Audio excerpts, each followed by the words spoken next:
small, were singing to whom they were in thrall. They couldn't forget Carcosa, the black stars in the sky, where twin suns linked in men's shadows as they pass on by. Their teeth did they gnash, their voices did they bellow, and their sanity melted away, all before the king in yellow.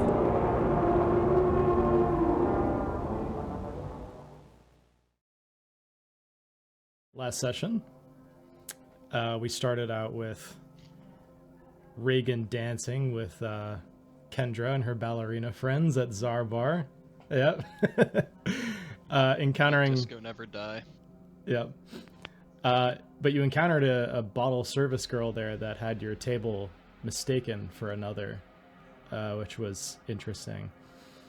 And upon walking home, you saw someone who looked exactly like Thomas Manuel on the street, talking on the phone to someone, after which he appeared to have been like hung by a ghost rope. And you woke from this nightmare, logging the experience. On this next day, we had Vigo calling his protege, Riley Stark, and meeting with her for coffee. We also had Levsner attempting to return to the bookshop, but finding a storefront instead. One that's been abandoned for a decade.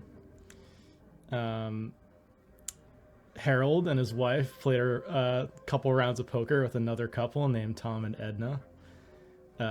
Meanwhile, Reagan encountered one Detective Girodonda and began in earnest the task of cataloging Abigail's apartment, discovering it as seemingly a plane ticket from the future. And at this time, Vigo fielded questions from Riley at the coffee place, which is called Angel Coffee, and ultimately discouraged her from pursuing a similar path to his. And Levsner investigated this abandoned storefront and discovered a strange symbol in one of the broken mirrors that he somehow forgot about in mere seconds and continued moving on. Vigo, you also found a book called An Occult History of London Town at the New York Public Library that mentioned Carcosa in association with a cursed book from the 1860s. And finally, Reagan continued his cataloging on Sunday, finding a map of the McAllister building, seemingly drawn by Abigail Wright, and removed a demonic sigil from the wall, which seemed to coincide with this like deafeningly loud noise from outside as it merged into like a car honking its horn at a homeless man that was crossing the street with this huge snake coiled around his shoulders. So we'll start exactly where we left off, with Reagan Jones, Agent McGee, outside the McAllister building at 2 p.m. on Sunday, August 13th. And like I said, this homeless man has seemingly disappeared, and the McAllister building is looming large behind you. What would you like to do? Yeah, so I was chasing after this homeless guy with the snake. And did he like disappear? Mm-hmm. And the last thing I have in my notes here is that it feels like the McAllister building is like watching me, like getting that sort of sense. Yeah, you felt like somebody was standing right behind you. When you turned around, it was just the building.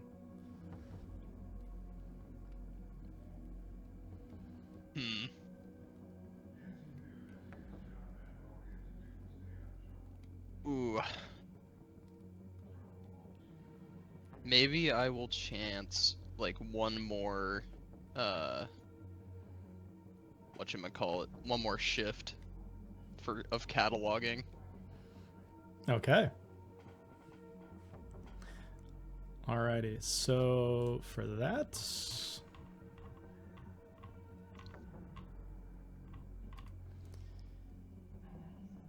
first things first, you walk back inside, back into this room that is just utter mayhem, but perhaps a controlled chaos, like she is setting up some sort of shrine or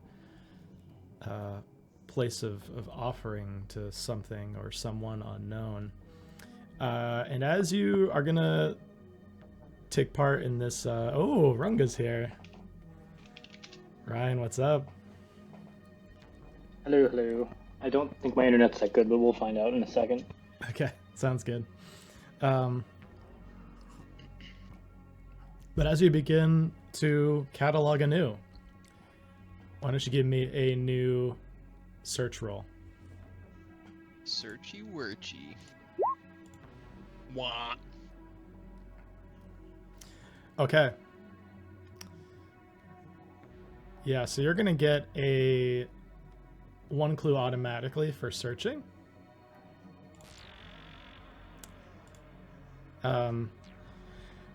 So you're sort of looking through.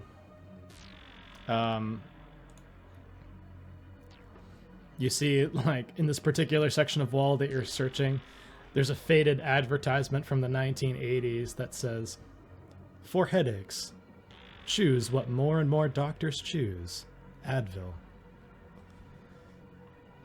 And then as you lift that up, you see that there's a Pentax K1000, which is a camera from the late 70s. And you see that it is seemingly epoxied to the wall next to a photograph that it was used to take. The photograph shows a middle-aged couple in a living room, but both of their eyes have been scratched out. And as you examine this this picture more closely, it appears as though behind the couple there's an arm in a puffy Harlequin costume that is just around the wife's shoulder.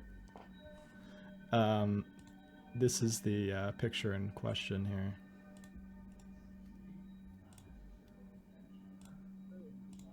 This is what it looks like.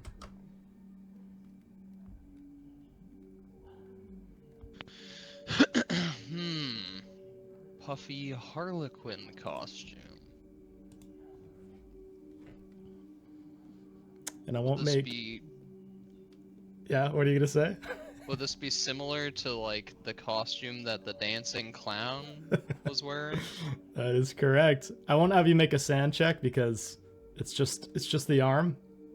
You know, it's not like the most disturbing thing in the world, but it's certainly unsettling to see. Okay.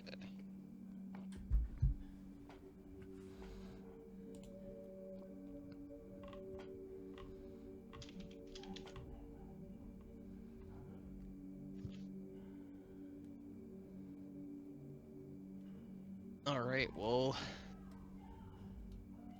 something...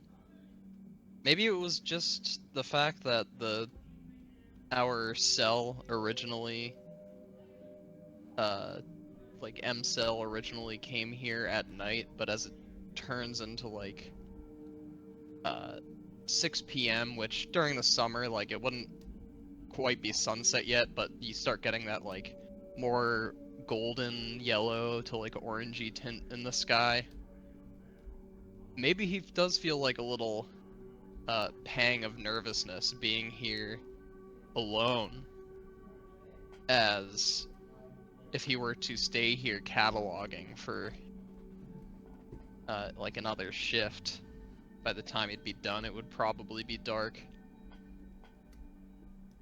And I think Reagan is going to leave at 6 p.m.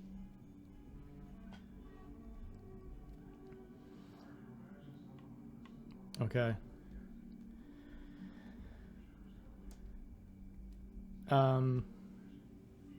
Around this time, the feeling of being watched, especially this last hour that you're there, starts to feel more intense. Like there are people close by that you just can't find, but you know that someone must be there. I'm gonna have you give me a sanity check as you exit the this building. Okie dokie. I'm glad that I started with high sanity because I roll so poorly on them that I'm slowly degrading my sanity. Your sanity is still very good, so I wouldn't worry Yeah. too much. But yeah, so you're gonna decrease your sand by 1. As this last hour you're there, you begin to hear voices through the walls. People laughing, people crying. Words cannot be discerned. And even when you go over to investigate, the noises seem to be coming from walls that border empty hallway. Places that you know people couldn't be. They're not even like living spaces.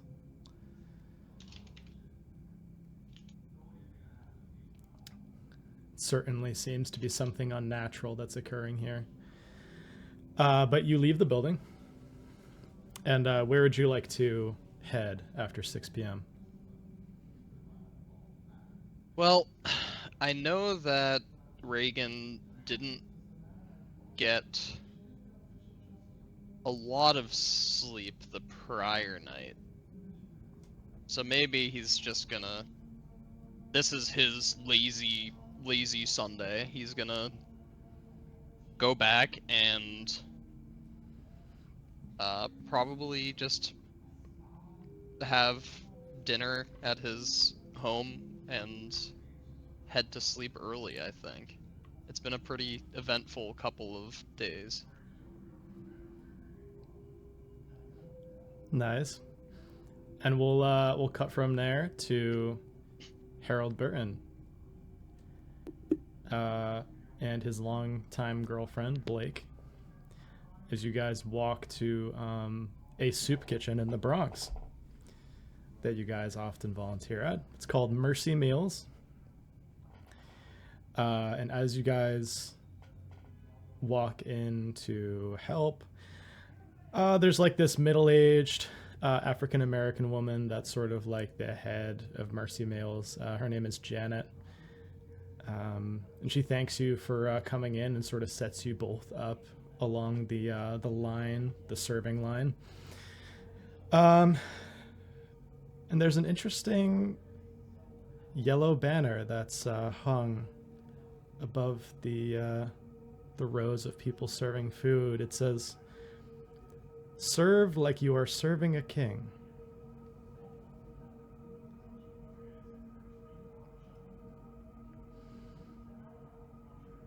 And you get your spot. There's this big like tray of Italian wedding soup that you just have a spoon with, that you're just, or a ladle with, that you're just pouring into people's bowls as they come by. And Blake turns to you and she's like, "Honey, how long do you wanna stay here? Don't you have work early tomorrow?"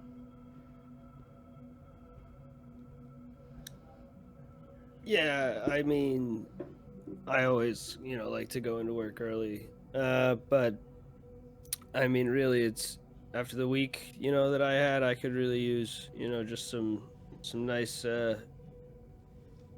menial, mindless service work to calm the nerves. All right, well, you just tell me when you want to tap out, okay? We can go back whenever. I don't have work tomorrow till like 1 or 2, so. All right. Well, I mean, I'm sure they'll need some help cleaning up, so I'll probably stay for like another hour and then clean up whatever I can clean up, and then we'll head home. And you're suddenly interrupted by this guy. He is in front of you all of a sudden, and you have the ladle out. He appears to be a homeless man of African-American descent in like an oversized army jacket. And he has long dreads and a goatee. And he's like, "No, fuck this, man. Fuck this. That's not enough. Give me more." Okay, sure. Just, calm down. It's all right. I'll get you some more soup. Nah, man, Get give him me another more. Give me bowl of more. soup. Give me another serving. You pour one in, and he's like wanting you to keep putting more soup into the bowl. Sir, I'm gonna have to get you another bowl. You're not gonna be able to fit any more in there. What the fuck is this? You're rationing the soup now? Give me another fucking serving. I'll just get him another bowl of soup. Yeah, and you start to like acquiesce more and more to this guy's demands. People around you are starting to get kind of uncomfortable. And once he's filled like 2 full bowls of soup from you, he grabs a piece of bread from Blake's station and continues down the line. And Blake is like, Jesus Christ. What was that guy's problem? It was hard to say. He could have just had a really terrible day. I mean, maybe he just really loves the soup and he just can't get enough. It's a lot of the people who are in here have it a lot harder than we do. You gotta cut them some slack every once in a while. I guess you're right. You usually are. But I think that might be a good sign for us to check out maybe a little early. Yeah, and as you guys both are heading out, you hear a loud commotion from the end of the line where this young woman is like handing out cookies to everyone who's going through. It's like a dessert station. And you see the same man is up close in her face yelling. It appears like, you don't really have a mental health background, but like he may have some sort of undiagnosed something. He appears to be very aggressive. And he has a long knife that he's now pulled out from his jacket and he's holding up to her and he's like threatening her. And you see a police officer get involved, and like people crowding around him, like trying to like sort of give him space but allow law enforcement to come in and like stop him from whatever he's doing. And sadly, as you step out the door, you hear a gunshot. I'll actually turn around and go back at that. Oh my god. And I hear it, I turn around. I don't know if Blake has any opinion towards that, but She's just sort of silently walking to see what happened. And everyone is like, it's one of those moments where you just hear this loud bang and everyone has just stopped moving. And they're sort of like silently moving away. Does Harold walk up to sort of get a little closer? yeah, I mean, like, what are the cops doing? You see one of the cops has his gun out. You gather he probably shot the guy. And he's talking very quickly. You gather like he might be also traumatized from what just happened. He's like, he pulled the knife on me. I couldn't think to do anything else. And the other officer seems to be his like commanding officer is like, take a walk, go down the street, come back in a few. We'll take care of this. I'll look over. I assume that man has been shot. You look down and he's been shot in the chest.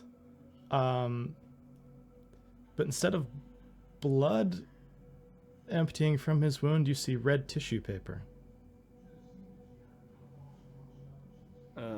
Give me a sanity check. I was gonna say that's terrifying. I would also like to look for a knife, where the knife is or went. But I will roll that sanity check for you. Okay. You're gonna take 1 point of sanity loss. As it looks like the kind of red tissue paper they'd use in like a theater production.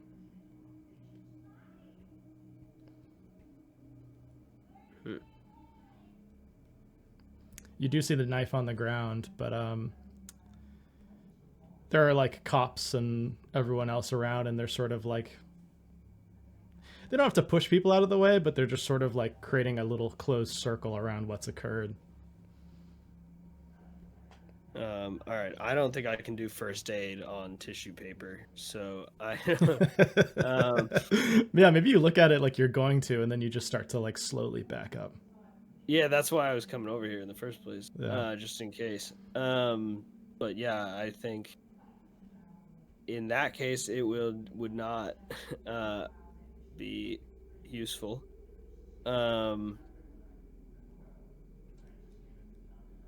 Jesus, yeah, that's scary. I'll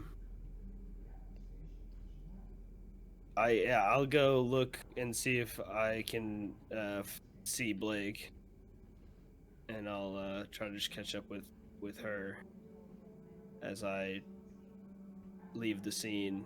I assume they're not asking any questions because just a black homeless dude that got shot. Yeah, well, there was also just like a ton of people there that witnessed this. So they sort of start to handle things very procedurally, but you walk outside with Blake. The cop that shot him is like chain smoking cigarettes super quickly, and appears to be very distressed at what he's just done. And yeah, do you guys head home? I want to say something to the guy outside. Yeah, you see he inhales and like a quarter to half of the cigarette is gone in one inhale. Like it's just.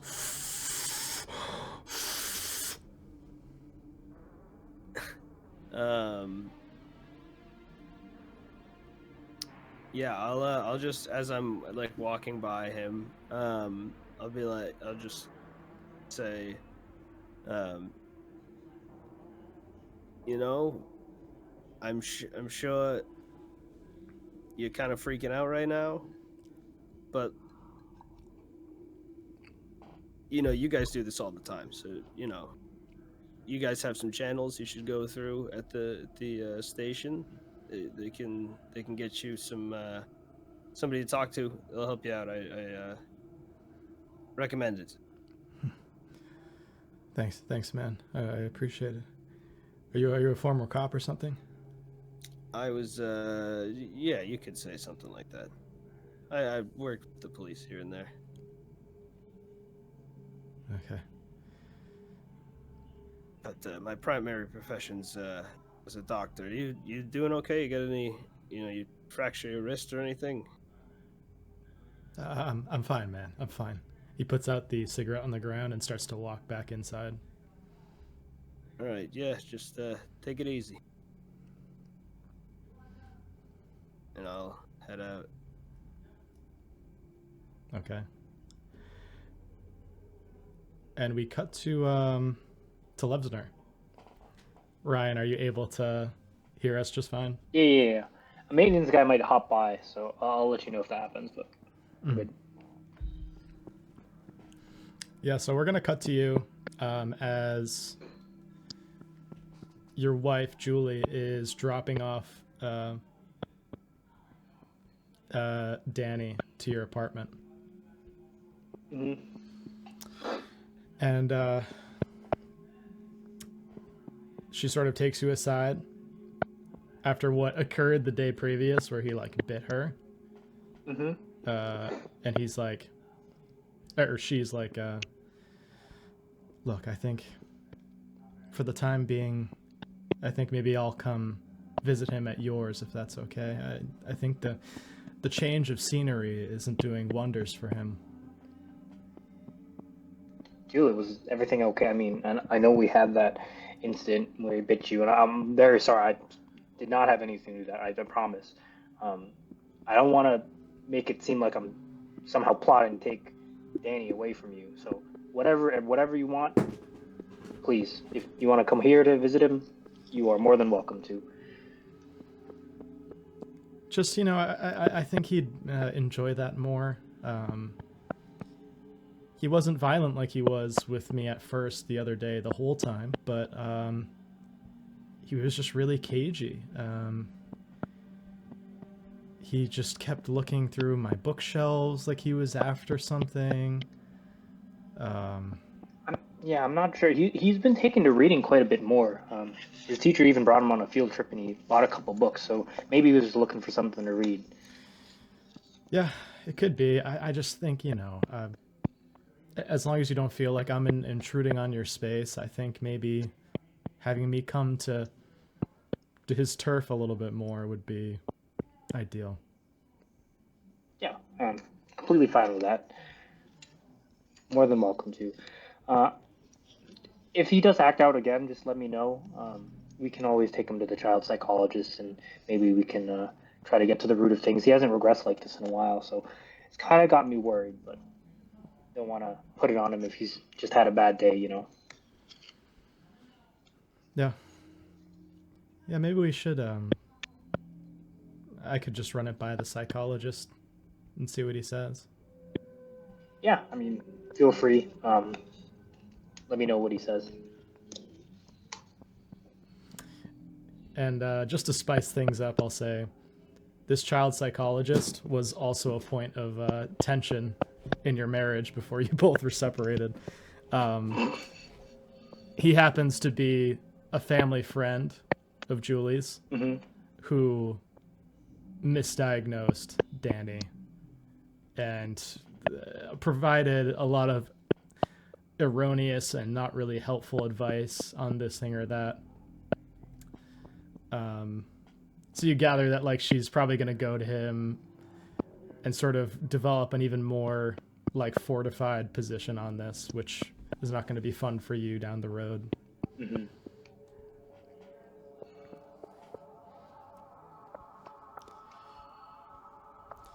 But she leaves, and Danny appears to be much more happy now that he's back with his books. Yeah, I'm gonna ruffle his hair again and be like, "Hey, kiddo, how was your mom's?" He doesn't even respond, which means like for him, it's like out of sight, out of mind. He doesn't want to think about it. Which books do you go to immediately? Anything in particular? He goes to Maud, goes to the mass ball. Going back to a classic, I see, son. I'm gonna watch him flip through it a couple times. Yeah, he's like... does he land on any particular page?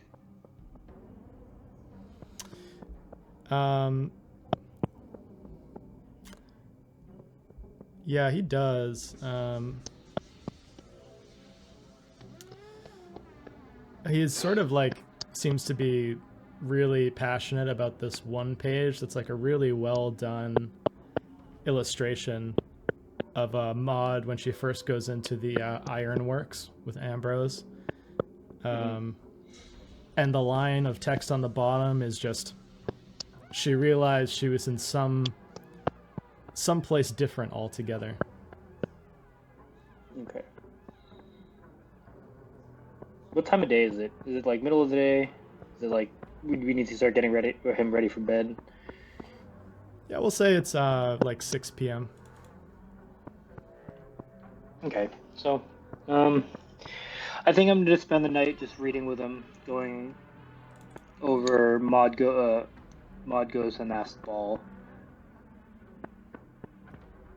I think I'm also gonna give him some paper and some pencils and some crayons, and so he can draw what's on his mind to see if that he just sketches something that could give us a clue to the case, or that would basically subconsciously tell something that he wants to tell me, or if there's something supernatural happening. Okay, I like that. Yeah,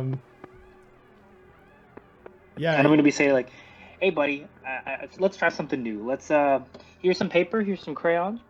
I want you to draw what's on your mind. What do you think of the book? We haven't really talked about it all too much." Yeah, he starts to draw, and over the course of an hour or two, he draws an extremely, I mean, for a kid his age, like, you know, he's only like 6, but he draws a detailed, at least with different colors of crayons he uses, image of a tiger.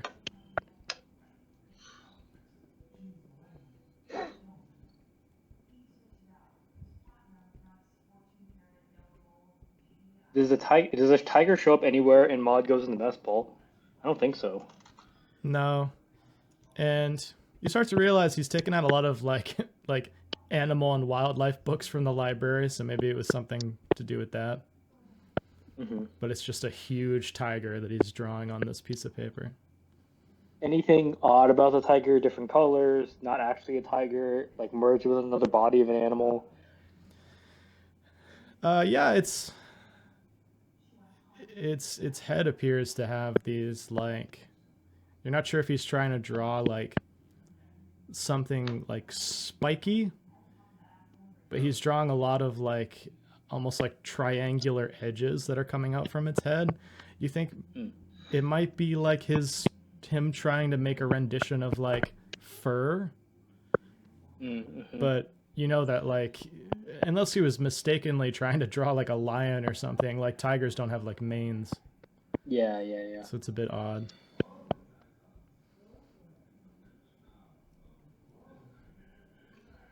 What's with the tiger, buddy? That's not in Maud Goes to the Mouse Ball. Are you just on a kick for animals this month? And he points to like all the animal books he's checked out. Yeah, and you see he has a book from the library. It's an issue of National Geographic that's it's called the Tiger issue, and it just has like a bunch of like tigers and like descriptions for little kids on what they are, you know, really watered down. There's no like pictures of it like chasing prey or like killing an animal or something, but you see there's one part of the magazine that just has a huge tiger head that's like snarling at the camera. But you see it's torn. One sec, maintenance is coming. I'm still gonna listen though. Okay, cool. And yeah, sort of the last image we'll leave you with in this moment is you see that he's almost completely torn out the face of the tiger from the magazine. Like there's just a little strip of paper that's leaving it in place, and it kind of flaps up as you open, like he's trying to tear out the tiger head, maybe to trace it or something. You're not sure. But sort of as our camera goes in on this crumpled face of a tiger, we come to Vigo, who's walking back from Angel Coffee. We'll say you guys talked for like a good amount of time, so it's like 6 or 7 p.m. Let me just re-up the music here. And as you walk by all of these like different streets and alleys in Brooklyn close to your apartment, you see down one of the alleyways, it seems like you see like the light of what seems like a fire. Like there's this like bright orange light that's sort of flooding down the alleyway towards you. It's late. It's just like nighttime, or Yeah, it's now dark. We'll say maybe it's a little later. Maybe you ran some like groceries and stuff like that, but it's probably like 8 p.m. ish. And you feel heat, like it's like a campfire or something from this random like city alley. do I see anyone like down there gathered around it? Like, does it look like there's homeless people around like a steel drum fire? Or is it just the like? Do I see any silhouettes, or is it just like the fire? Yeah, so you see there is like an oil drum that someone has a fire going in, and you're like, oh, this is probably some homeless guy. But then you look up and you see there's a man in a Chernobyl-style radiation suit with a gas mask and black rubber gloves. And he's just standing there over the fire.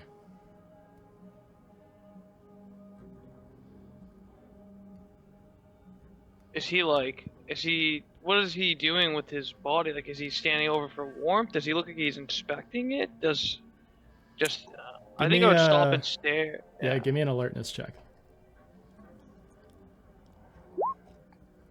Ooh. You don't see what he's necessarily doing. It seems like he might be burning something. But But you see his head turns up towards you, and he looks at you. You see in his right hand he has a shotgun, and he just puts the other hand up to his mouth, and he just...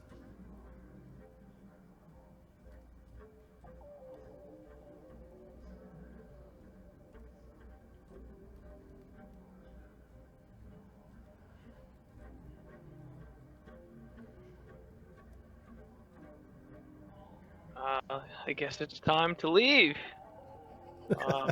Because he has a shotgun, so that's enough for his curiosity. It's New York. I mean, he's probably seen stranger things, though it is a little peculiar. Yeah, you start to back out. As you see now, he has like the shotgun gripped in his right hand. But as soon as you back away from the alley and continue moving, he doesn't follow you.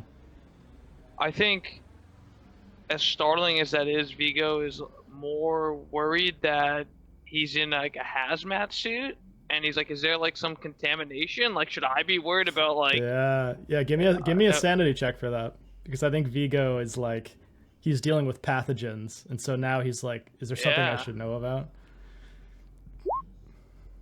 Oh. Okay, so subtract 1 from your sanity score. Oh man, I'm losing sanity. I'm gonna say this is from helplessness, as you start to wonder, like, if this is some government guy, like, and he's near an alley near my house, like, you know, all these things are tripping off in your head.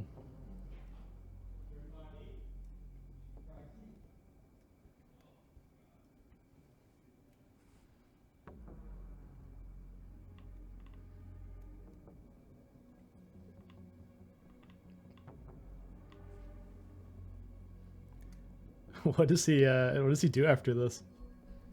Well, being a little freaked out and knowing that it's probably a little too paranoid, but rather safe than sorry, he's just gonna rush to like a grocery store, drugstore, pick up some bottled water, maybe some hand sanitizer. And 95s. Yeah, yeah. Foreshadowing. Definitely like just like jugs and like cases of bottled water is like the main thing. Maybe like some purification tablets like iodine. I guess they probably use like iodine. Just to be overly abundant for like the water, yeah, and some masks and just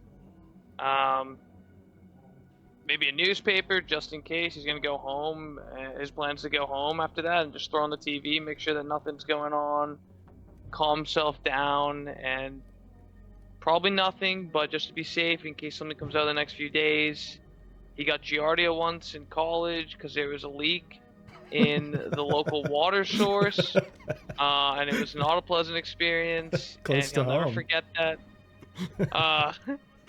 So he's just gonna play it safe, just in case there's something fishy going on in the water sources.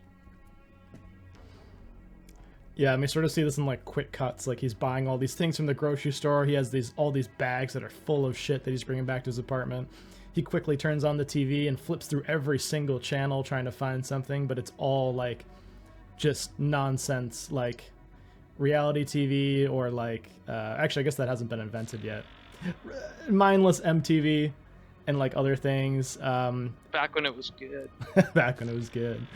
And just like news stories that don't really have anything to do with like anything regarding biology or like some sort of infectious disease or anything, or like water supplies. The only thing you see as you're flipping through is that it seems like the FBI is investigating the Dredger's office in New York City, but that's the only like news story that you see of note. And yeah, after flipping through, maybe you bought some comfort food at the store too. You start to sort of dig in on that. And we'll cut back next to Harold. as you and Blake settle I am back, into, by the way. Oh, cool. All right, we'll go to you next. Harold, you and Blake are getting into bed. And she's like,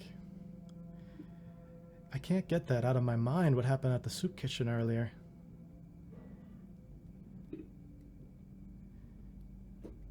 Oh, I'm sorry. We want to smoke some weed or something? Help you go to sleep? I can get you some. Okay, Caleb. Yeah, we'll say she partakes. It's for the PTSD. That's how you dull it down. Mm-hmm. Yeah, maybe honestly, even to tie this into like Harold, like that was very common amongst people, soldiers in Vietnam as a coping mechanism as well. So maybe he picked up that inclination from his years there. And we'll sort of just end on a shot of you guys both just like smoking together out on your little balcony you have. Where do you guys live in New York? Oh shit. I think I said we live like in upstate New York, but like close enough that to a train station that it's really easy to get into Manhattan. So like, if I had to put a neighborhood on it, let me see.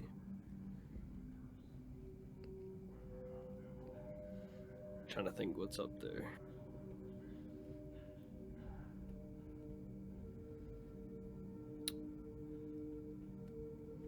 Let's say we live in... Jesus Christ. I just forget how ridiculous New York looks. It's huge too. It's so big. Let's say we live in like Eastchester or something. All right, I'll write that down. Which is probably still... Wait, that might be... I have no idea. I'm so bad. I live here. I have no fucking clue. There's a lot to know. But yeah, so maybe you guys aren't in like a shoebox then, but you have like a nice apartment to yourselves. You're both out on the balcony. Just see you guys both pass it back and forth until we just see you like both tired, settling into bed and going to sleep. And we'll go back to Levsner.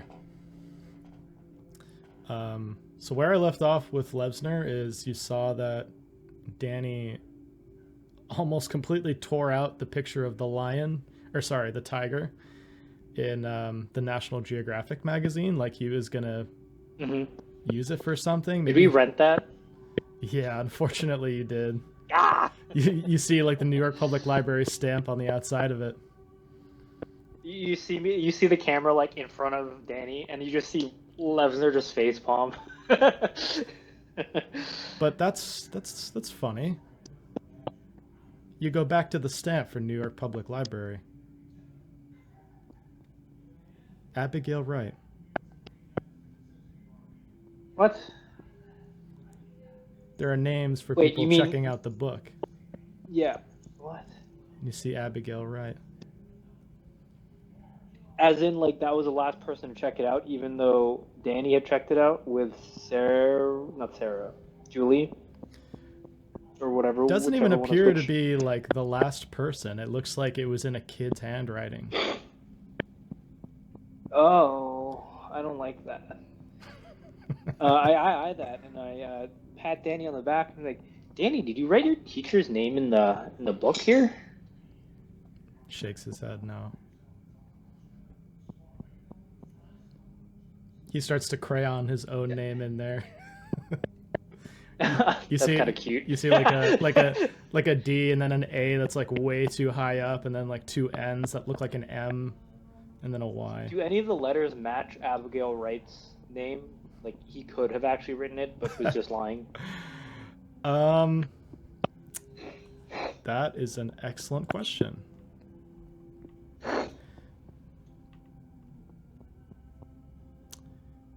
Why don't you give me this will be a forensics check, but this is more for a detail-oriented check. Let me try to pull up my character sheet on my iPad. Come on, you can do it.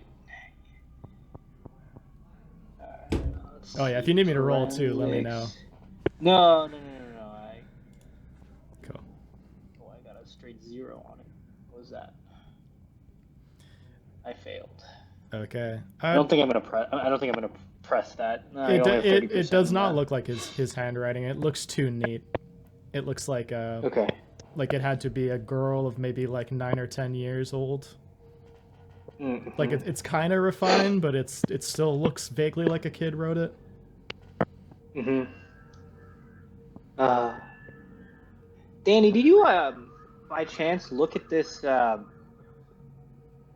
can you hear the sirens? A little bit, but it's the New York ambiance. It goes with the muse. It kind of does, yeah. Danny, did you check out this book with any of your classmates before you took it out of the library by chance? I didn't know there was someone in the class that you were friends with. He shakes his head.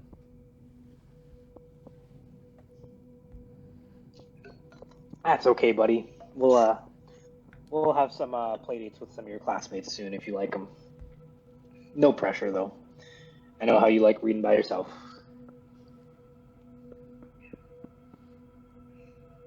Yeah, he's just smiling. He's like, he seems to, now that you're interested in the magazine, he seems interested in it.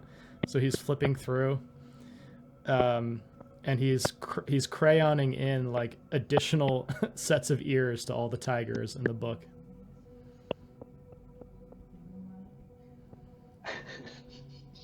But are they ears? It's weird. You can't really tell if they're ears or they're spikes. Okay. Danny, are those extra ears you're putting on the tigers, or are they like spikes because they're like evil or mean, or they're just super cool? And I sort of like put fingers over my head that like make spikes instead of ears to, if he nods, then I'll know they're like spikes or something like that. He shakes his head, and he starts to make his way over to the kitchen. Oh, I follow him. He opens the drawer that you guys have, or he tries to. He's a little too short for it, but he tries to open the drawer where you guys keep all your cutlery. Oh, never mind. I don't open that. Knives, Danny? That's a little weird, don't you think? He can't see. Like, he's trying to grab something in there, but you can't see what he's trying to grab. You guys have like forks. I unhooked the drawer from the cabinet and sort of like set it down in front of him. Can you show me what you were drawing? He points to the knives. Now, why were you drawing knives on a tiger, Danny? Why would tigers don't even have thumbs to eat with knives? He goes back into his bedroom now, and he's moving kind of quickly. Okay, I quickly put just the knives on the counter, and then just haul over to where he is. And you see he's like taking apart pieces of paper his teacher has given him, and he's pulling out all the paper clips. Okay, I'm gonna just let him do his thing. I'm gonna let him cook for a bit. Let him cook. Let this boy cook. You see he tears out fully the picture of the tiger's head, and he takes the paper clips and he starts to weave them through until it is this mass of like paper and like metal shard. And then he stops and is just looking at it for a little bit, like he's regarding his work.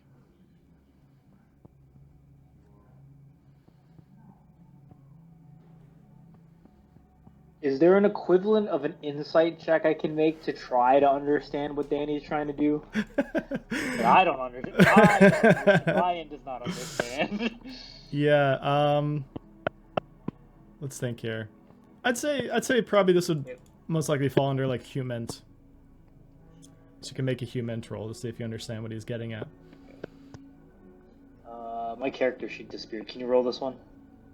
Yes, I can. Hument. Oh my god! Oh. That's brutal. Oh. You have genuinely no idea what he's trying to do.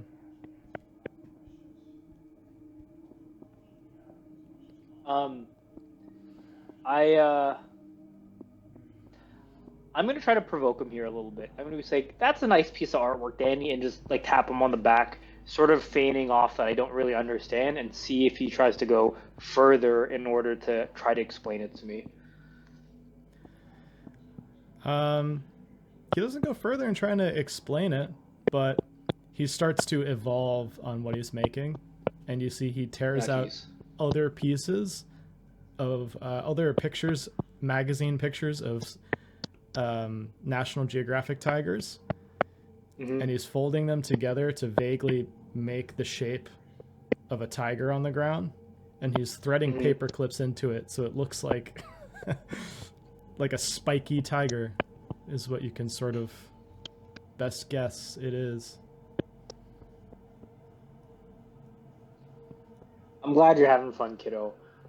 I'm going to run to the library tomorrow if you'd like me to pick up another National Geographic magazine, but from the bookstore, because we'll have to pay for that, unfortunately. So would you like another magazine from the bookstore on the way when I go to pay the library? And when you say those words, it is like magic to him. Like he gets up, he's smiling, he's like hugging you profusely. Like this is the most like exciting thing to him right now is just making tigers from tigers. Okay. So tigers, I do like sort of the finger guns at Danny, like tigers or other animals. He definitely seems to lean towards tigers. You got it, bud. And then I start. I sort of motion him over. Do you want to help me cook dinner? And start walking to the kitchen. Yeah, you guys both head over, and we'll cut to Reagan. Would you like to do anything at night, or do you just want to turn in and wake up early? I think I aim to wake up early. Okay, we'll start the scene with you waking up then. You wake up once again at like 6 a.m. Actually, we'll say you're like ready to go at 6 a.m. You wake up even earlier, like 5:30. Oh yeah. What would you like to do? I'm out, make breakfast, go outside. By the way, for the other players, Reagan does own like a house in New Jersey. He does. And it's very not what you'd expect from this gruff man Reagan. Think of it as like a little like grandma's house, almost like a cottage style. And he's, after making breakfast, he goes outside and waters his garden in the morning. He tends to his garden and then sets out. Putting in that work for the operation here. Gonna return to Abigail's apartment. Alrighty. Yeah, we'll say we'll say, actually I'll say you make it there by 6 a.m. to make this whole shift thing a little bit easier. So from 6 a.m. He went to bed at like 7 p.m. He's just one of those guys that just wakes up super early all the time. So he's there. So from 6 a.m. to 10 a.m. he could use that shift to catalog. Why don't you give me another search roll? Oh yeah. Getting something at least. Something. Okay.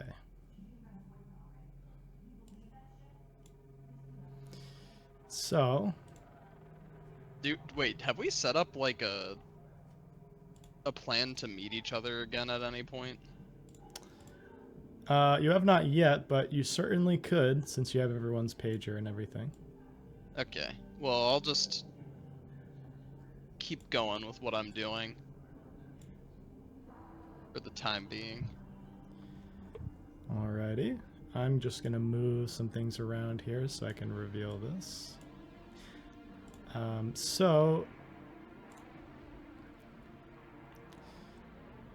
you are making your way through this absolute chaos. You push aside a magazine cutout of a model in a bathing suit that says, "Make a big splash in 1990." You push that aside. Beautiful. You see there's a seemingly an extensive, like 40 to 50 page report that is like tacked on to different parts of the wall. It says 1977 to 1978 winter test site report for peripheral parking areas at the Olympic Winter Games, Lake Placid. And it just has a bunch of diagrams of like parking areas. You push even that aside and you catalog it. But at the end of this section of wall that you are working your way through, you see stationery for the Hotel Broadalbin that seemingly has been placed to the wall with gum that's been hardened. I'm going to reveal this on the evidence board, and I'll have you describe it to me just like you did the other map.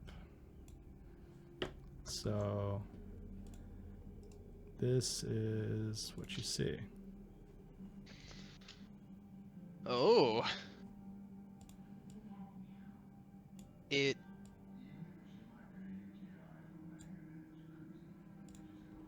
appears to be another sort of diagram or map. This one seems to have two larger, like, square-shaped rooms or nodes on it, and various smaller, like, hallways or connecting points between the two. The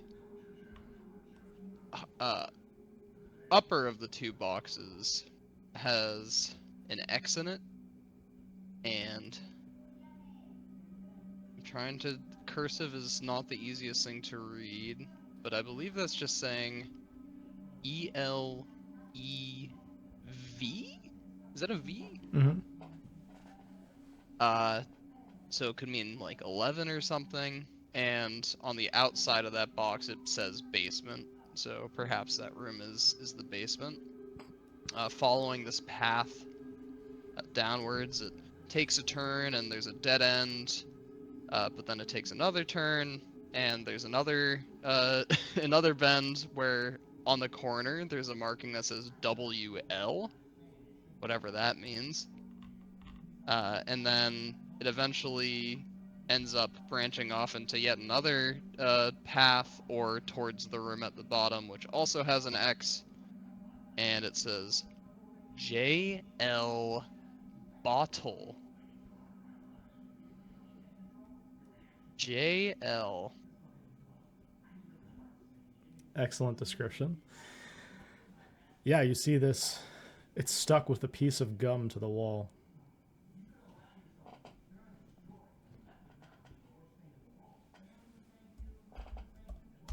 JL. Have we... Does anybody know of anyone that we've met that has those initials? J. Oh, J Lynn's? Yeah, that was one of the pictures of the people who had found their bottle.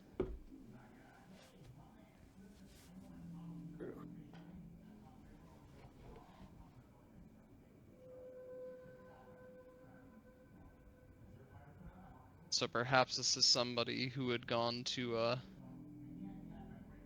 Oh wait, that doesn't make sense, though. Or does it? What about Because- the WL?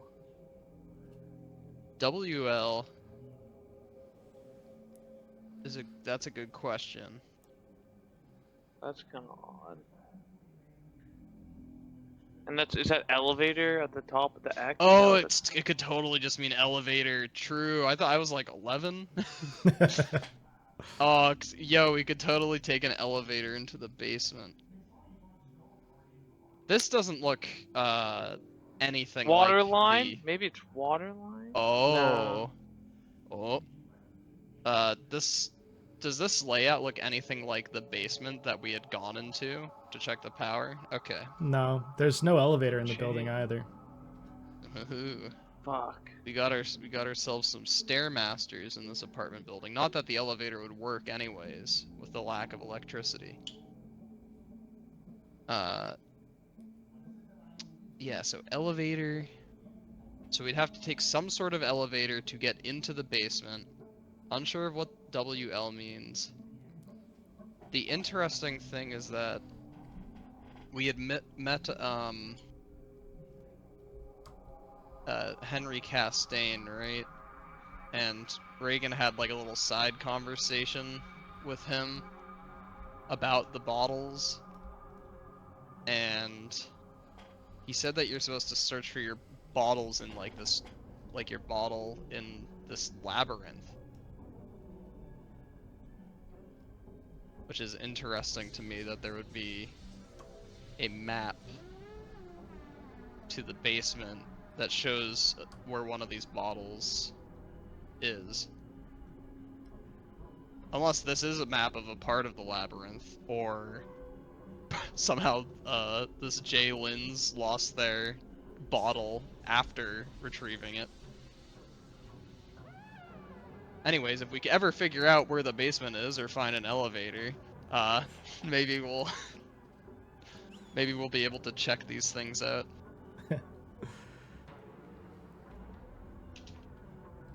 All right.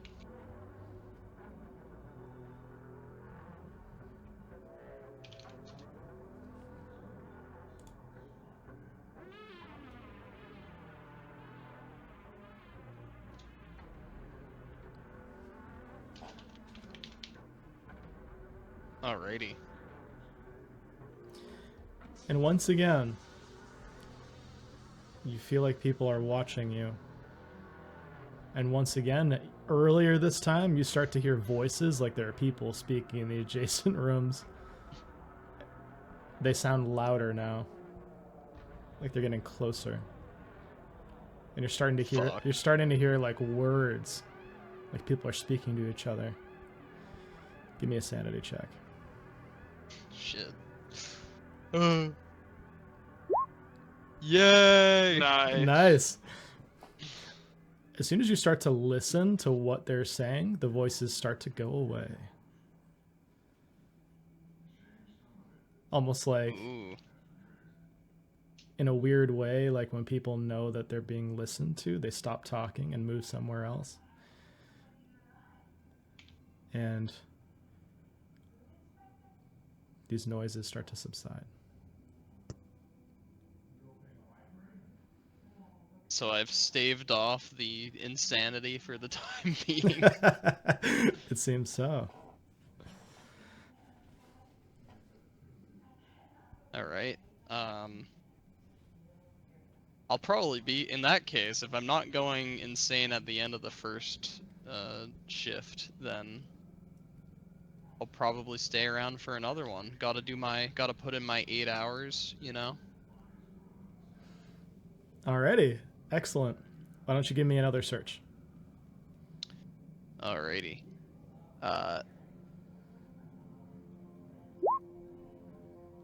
Ooh, same roll. Oh, okay. Reagan is by no means an efficient guy, but he is a thorough guy.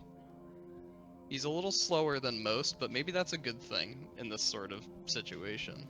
Yeah, his descriptions are not flowery either. You know, he finds something and he just writes the most basic rendition of what it could be and just puts it in the pile. So far, though, he has a couple of items that are going in this Delta Green box that he's not going to put with the rest of the evidence. Things that are screaming out weird to him, unnatural. And this next item is certainly no exception. Boy. This is actually not going to be a handout because it's a physical item in the space. You see behind a bunch of like shit that's been piled in one of the corners, by which you actually see there's like what looks like a canister of Super 8 film that's been leaned against the wall, and it's labeled McAllister Building in permanent marker. You push that aside, You push aside a black dress shoe that's epoxies to the wall with a piece of paper stuck to the heel with gum. Both of those things you can investigate as well if you'd like, but the clue for this part is you see a backpack-sized camo green radio fastened to the wall with some sort of amber resin, though the control panel and the telephone part of it remain free. It looks like one of those backpack radios they'd use in World War II to communicate across like the front lines. And it's just stuck there, almost like somebody put it on, stuck it with this resin to the wall, and then took it off. Reagan would know how to operate one of these, right? Mm-hmm. With his time in the military. Let's see if it spins up. Let's see if we can get some static going. Okay. Why don't you give me a military science roll? All right, can I use my military science land? Yep, that would be it. Woo! Just a Nice. success. You recognize it as an SCR-300 walkie-talkie used by the Allies in World War II. For its age, it's in excellent condition. And you take the telephone portion of it up to your ear, and you start to hear, after just a few moments, static.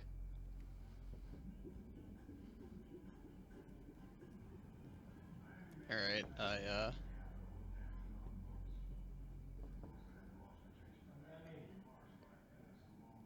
And suddenly you hear a male voice.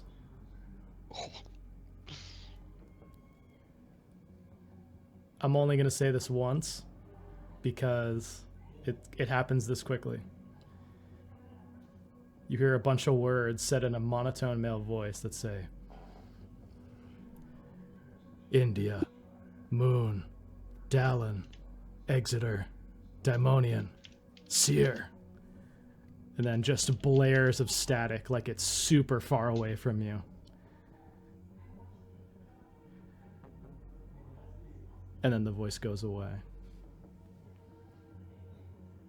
alright. Did someone else write these words down?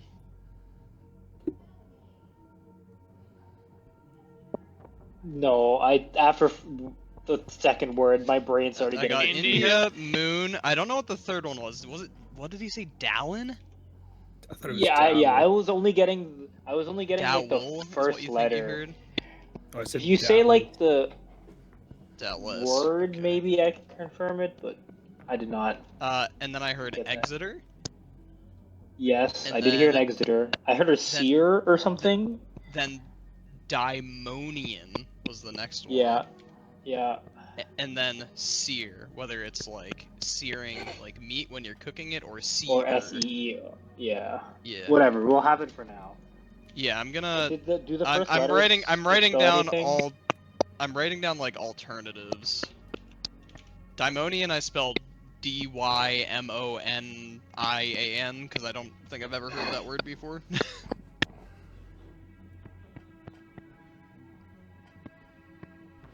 Exeter, Dallin or Dallas? Okay.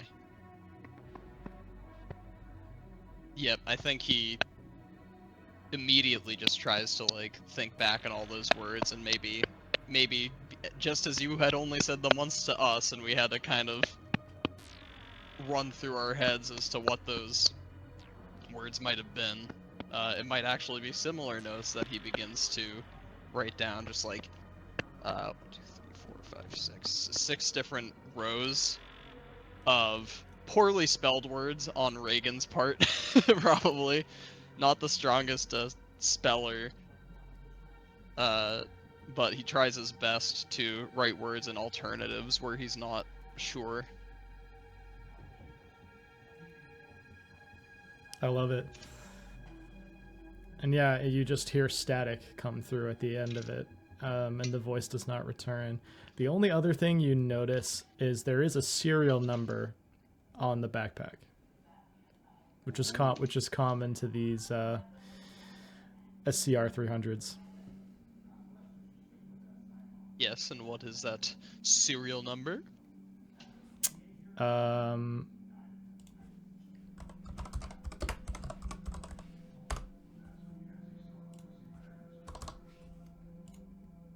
731. 731.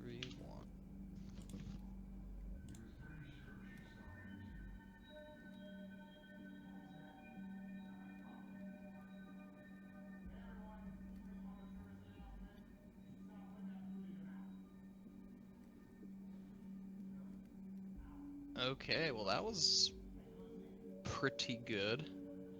Damn, I have so much juicy evidence to share with you guys. You're finding everything. And in this moment, we'll cut back to. We'll start with Levsner, because I think you'd probably go into the FBI office, right? Actually, Yeah, I Tyler, would. can I ask you one thing first? Mm-hmm. After uncovering, like, cataloging things and uncovering all of these pieces of evidence, about how far or how much of like a dent has Reagan made in this room? Okay, that is a good question. So you have spent. Let's see here. I think he spent like 4 shifts, but one of them he actually succeeded on his search check. Or maybe it was 3, 4, 4, 4. Yeah. Yeah, so far he has spent 4 shifts. Okay. And uncovered 5 pieces of...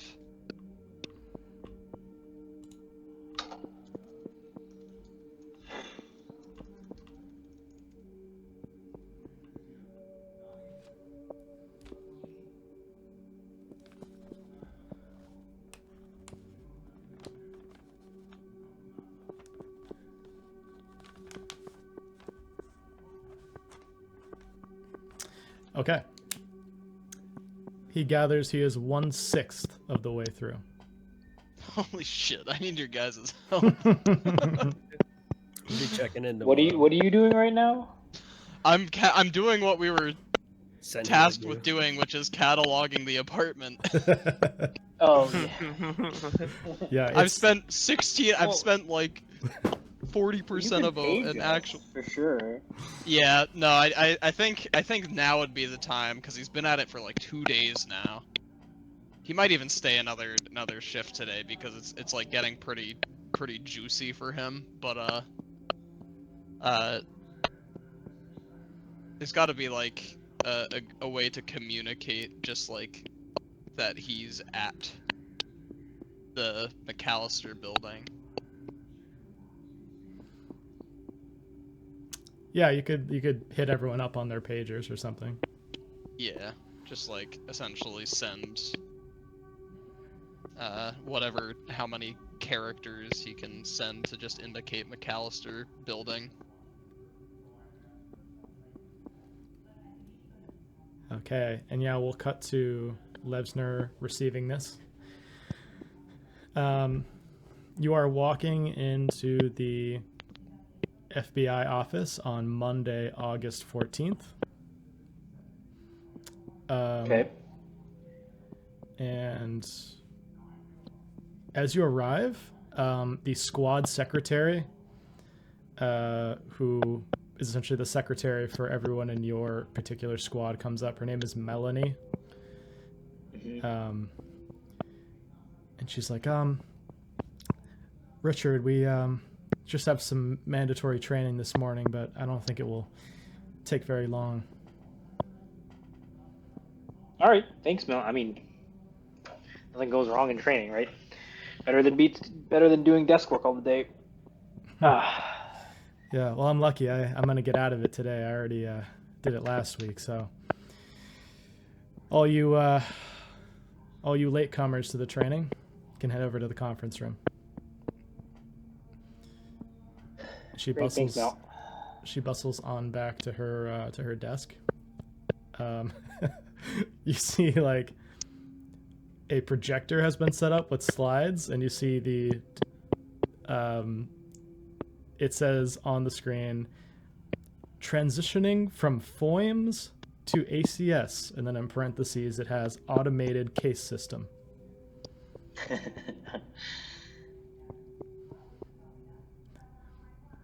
And there's this like husky dude in like a dress shirt and pants with like a tie, but he's kind of like unkempt, and there are like pit stains around his armpits.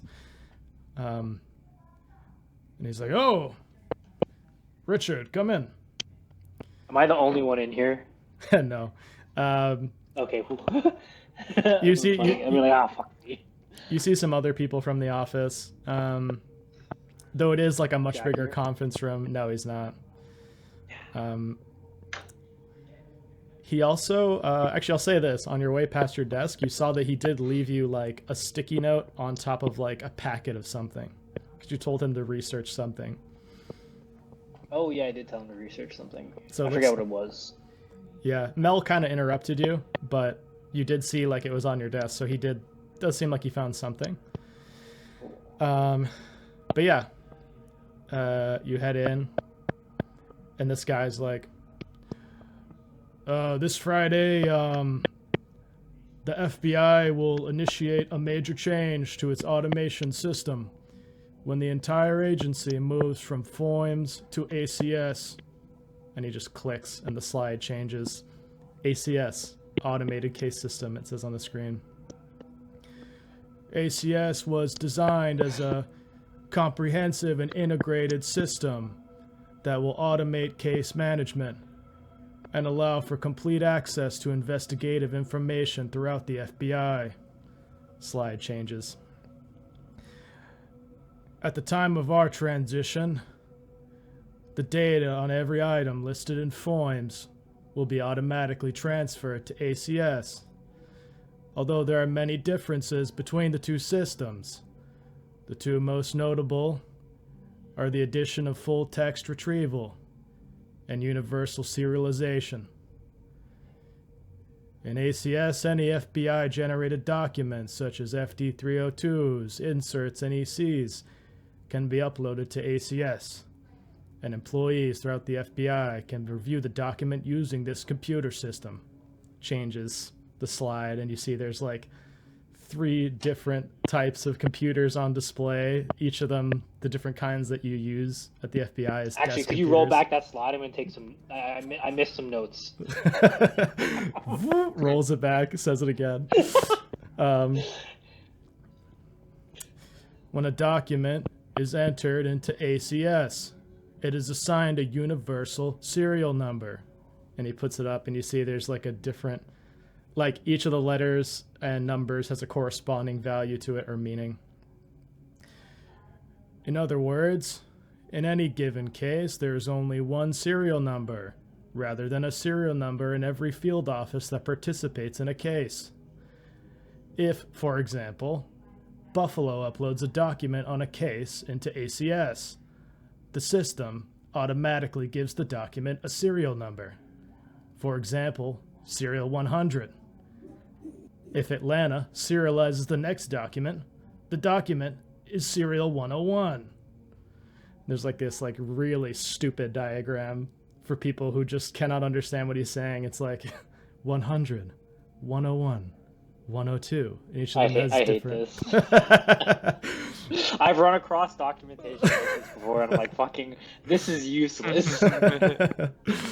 This is the fucking future, Ryan. Shut up. And very conveniently, Mel comes up from behind, and she's like, I'm gonna have to pull Richard out of this. Save me, please, can you get me out of this? Yeah, it seems like she is saving you, because she talks to the guy who's speaking, who happens to be a rotor, which is like one of the FBI people that put in data from cases, and she's like, I'm sorry, Nico, I'm gonna have to take Richard here. Richard, can you come with me? Nico, I'll come find you later for the slides. All right, and I sort of like have my hand up, like waving by, and then after we leave the conference room, like, Mel, I owe you a drink of your choice. Thank you. Well, don't give me anything just yet. I have some bad news. I was just phoned by the parking attendant. Your lights are on in the garage.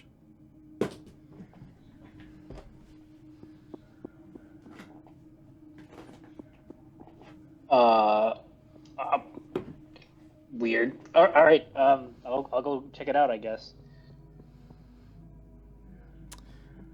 You head. Did she seem nervous telling me that at all? A little bit, yeah.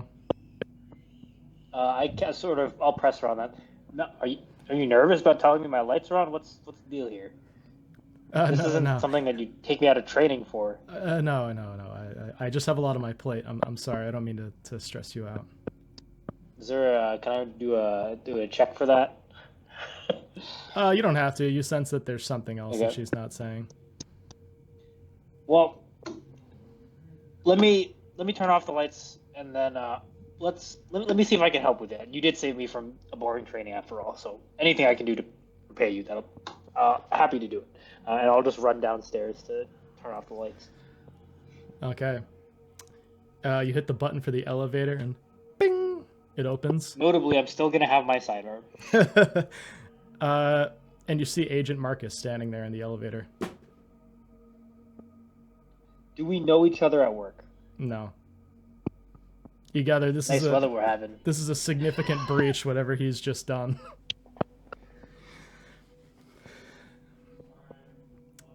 He looks over. Is he gonna shut off the elevator? Yeah, Good old NCIS trick.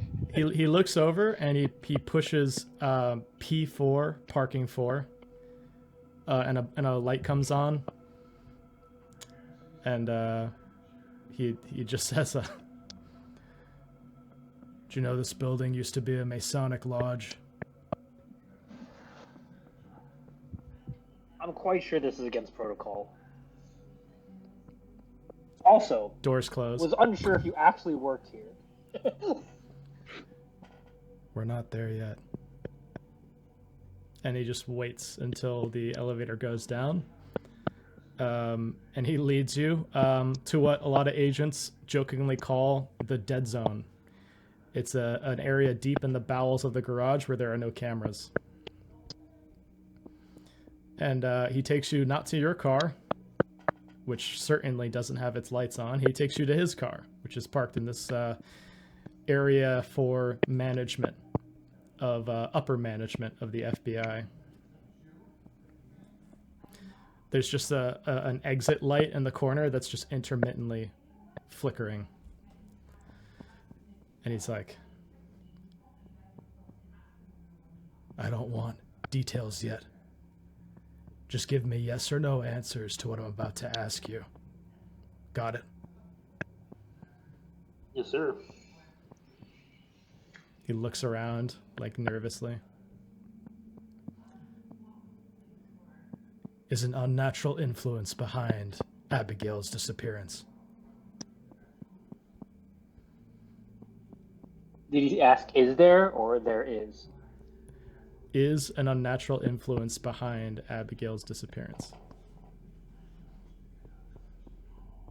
Best I can tell, yes. Have you determined the source of the influence? No. So you have not eliminated the source? Correct. We thought we did. But there's still weird going on at the McAllister building. I said yes or no. Now we'll move on to the details. What is the nature of the incursion? Unclear.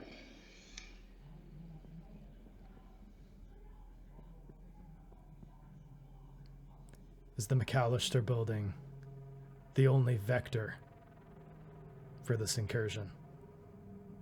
No. Fuck. What are the other vectors? It is seemingly seeped into each of the M-Cell agents' lives. Unclear to what extent. Even my son seems to have experience, whether unknowing or not, with the incursion. Everything seems connected. Haven't been able to trace down why yet.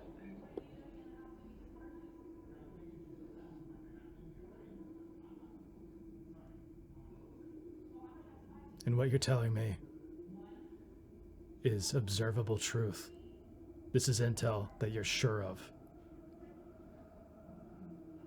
I am sure as hell went into a bookstore that is now not there. And by all accounts, it should have been. And I met people in there, and it's just vacant. Fuck.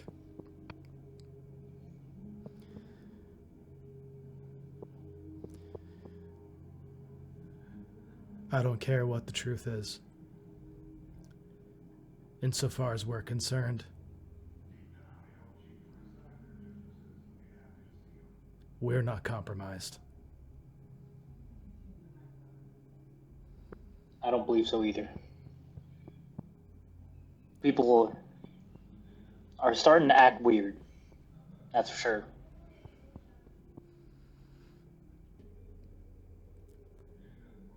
I don't give a fuck what anyone asks you. If anyone else from the program looks into this, you're not infected and you're not compromised. You got that? If you all have Yes, been sir. exposed, that means my ass has been exposed too. And I'm not about to have a black bag operation on my ass.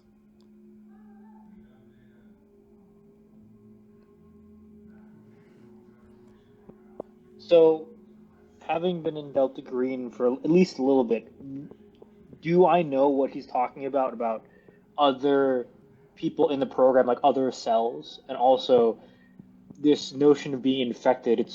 I'm assuming if Delta Green agents are somehow caught up in this supernatural, they have to be taken out. Yeah, he exerts, I should say exhibits a kind of nervousness of, and it makes sense now why he was nervous when he was maybe meeting you at the park. It is sort of like, like a radiation type thing where at least you theorize, like maybe if you are infected by whatever was infecting these tenants of this building, whatever it is could spread. And that to prevent that spread, the program could eliminate all of you as a result. And so Marcus is essentially like, we weren't exposed, we aren't fucking infected, don't tell anyone that. Even if that's the truth, we're gonna carry on because we want to keep living.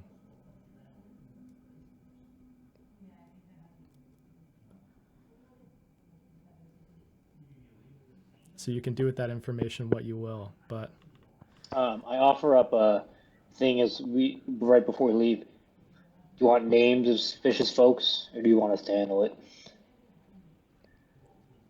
Supernatural folks, not suspicious.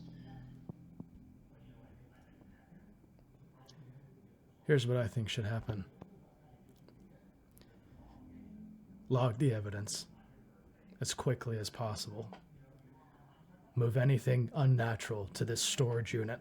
And he produces a piece of paper with an address on it.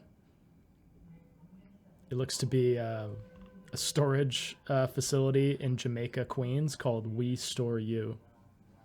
And it has a number on it, 1191.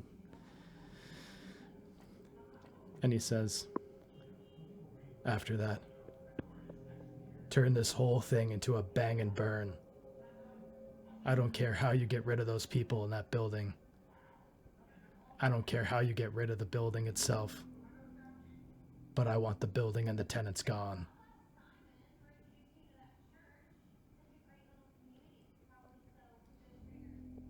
Another thing. Mm-hmm. There's been an update to the operation from my side.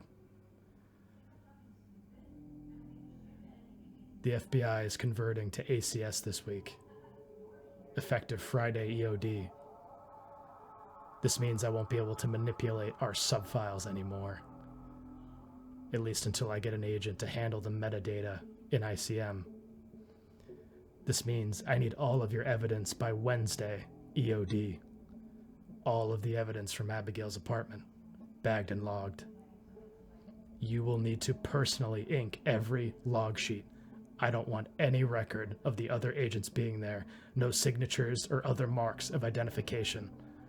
For all intents and purposes, they are contractors who will disappear when I misfile their serial numbers on Thursday.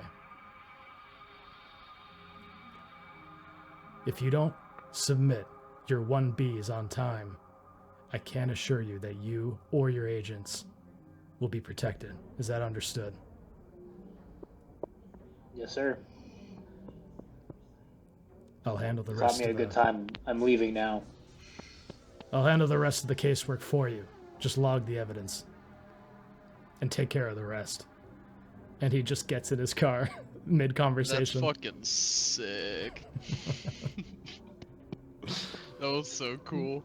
And as he's pulling out, the window goes down and he's like, "Oh, and last thing. Tell McGee to stay the fuck away from Girodonda. He's by the book."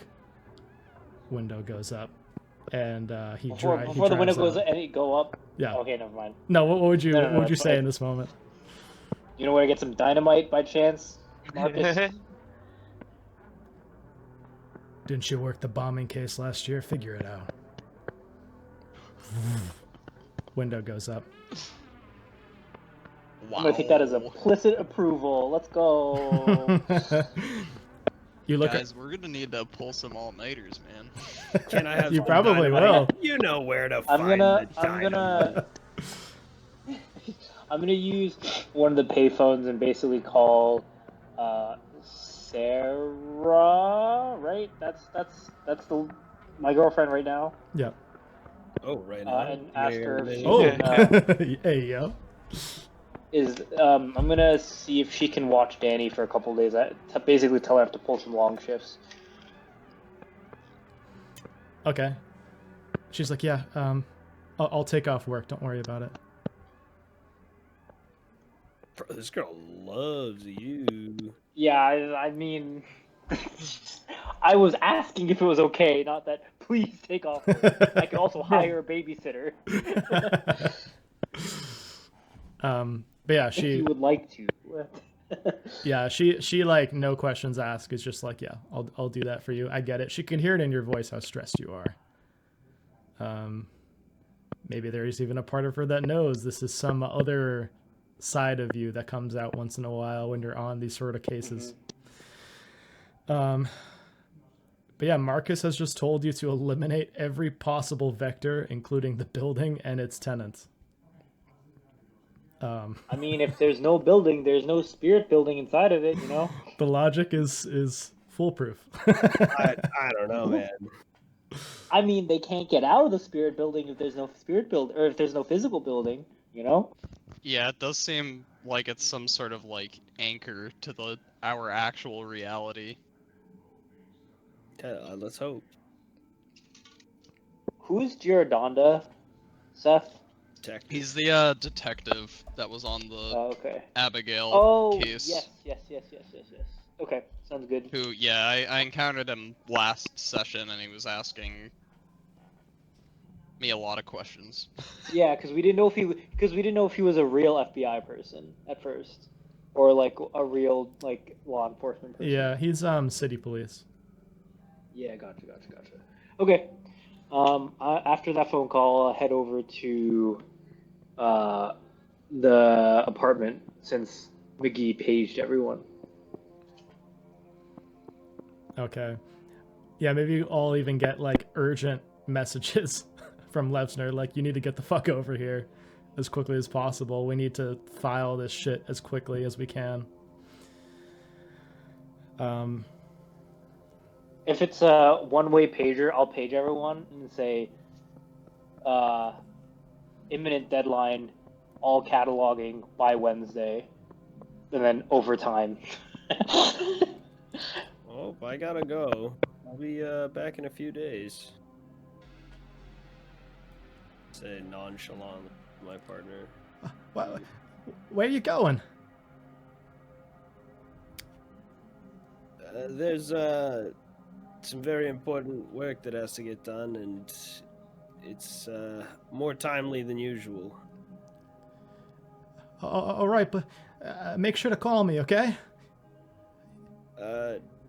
Honestly, don't count on it. It's gonna be pretty much all out night, and day and night and day and night again.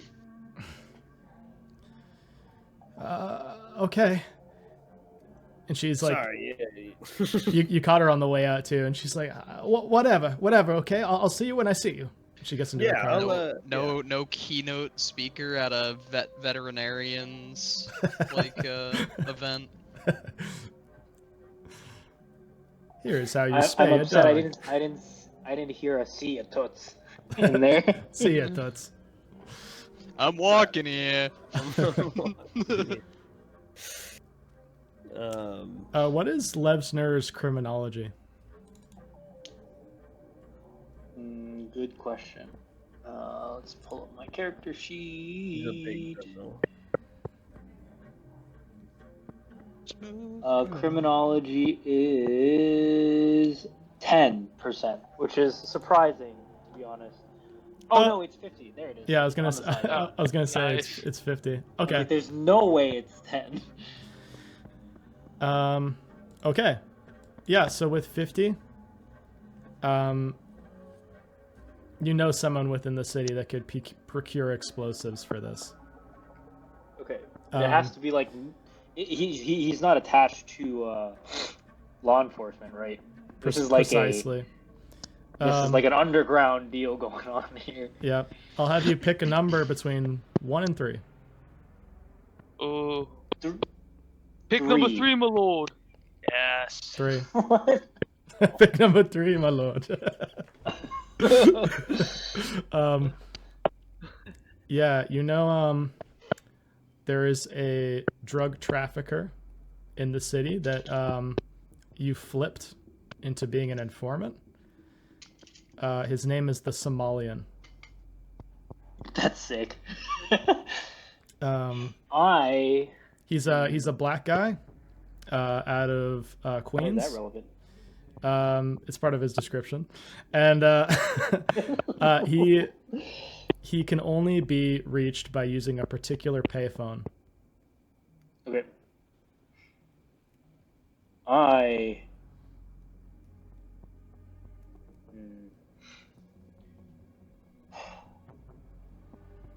Okay, I will use that payphone. Well, I will meet with. I'll catalog everything first with everyone, and then I'll contact him.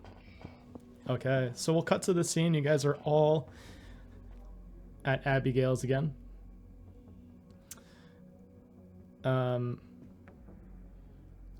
Levsner, you notice a familiar car parked across the street this Monday afternoon. Seems to be the unmarked car that Girodando was using that last weekend. And it's sitting outside the McAllister building. It's parked. That's annoying. Yeah, you gotta tell this man's supervisor, dude. He's not on this case anymore. If he's by the books, he shouldn't be fucking still looking into it, you know? Yeah. I might pull some strings then when I get back to work, saying like there's an unmarked cop car for some reason that's interfering with investigations. I love it. All right, give me a bureaucracy roll. Yes. Oh.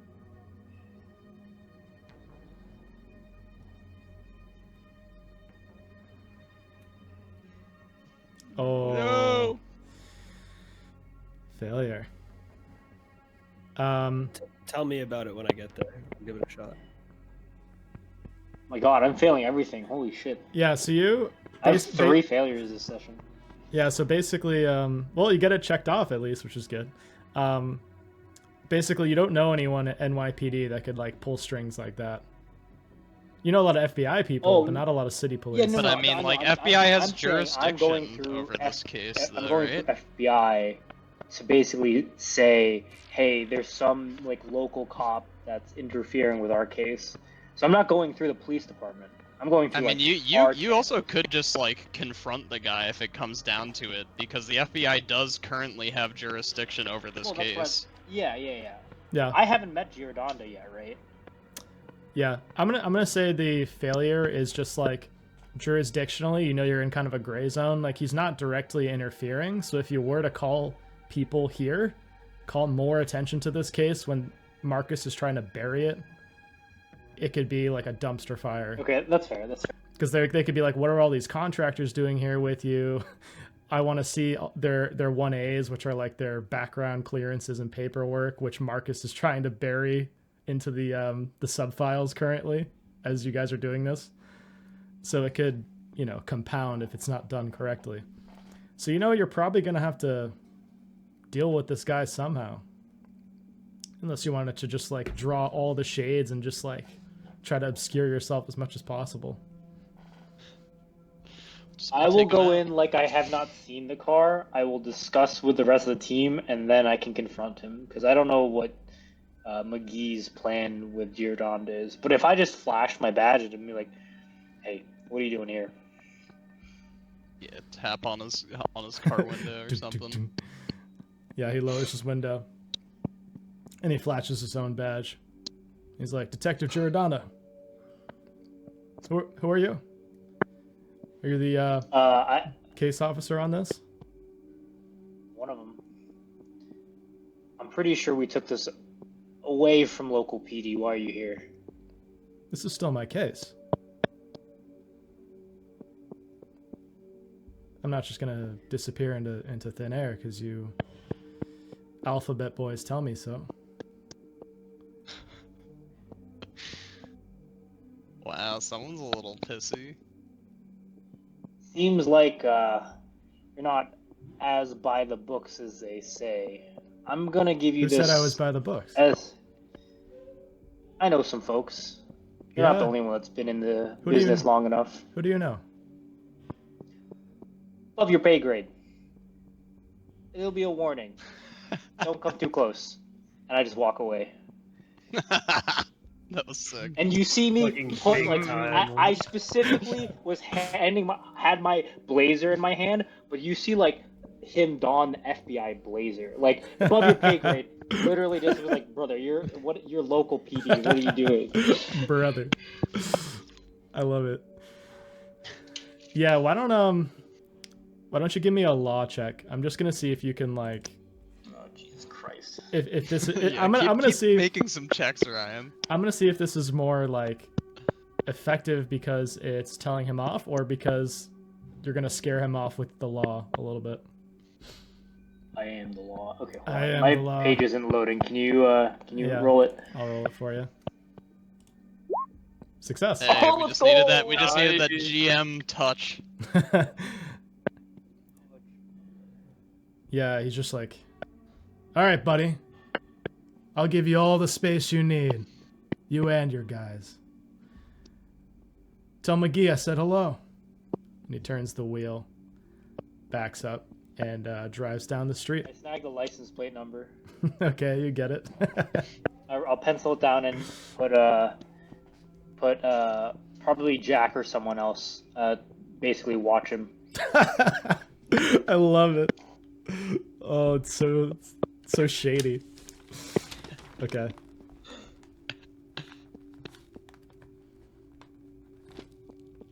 Okay. So you guys are all now reunited in Abigail's apartment. I'll be right back. I need to order some food. I haven't eaten in like 10 hours. Sounds good. Looks like Girodonda got a little big for his own britches. Maybe ate a few too many donuts.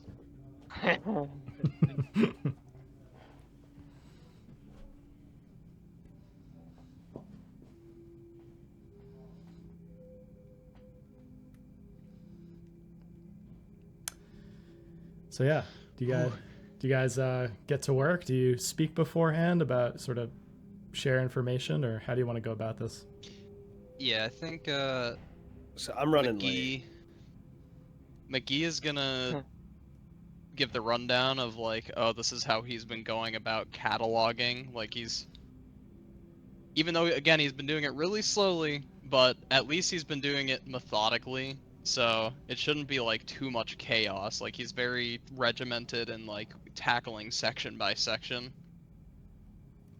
And just showing the various I guess it's easy to like pick out the individual things that are being cataloged for Delta Green.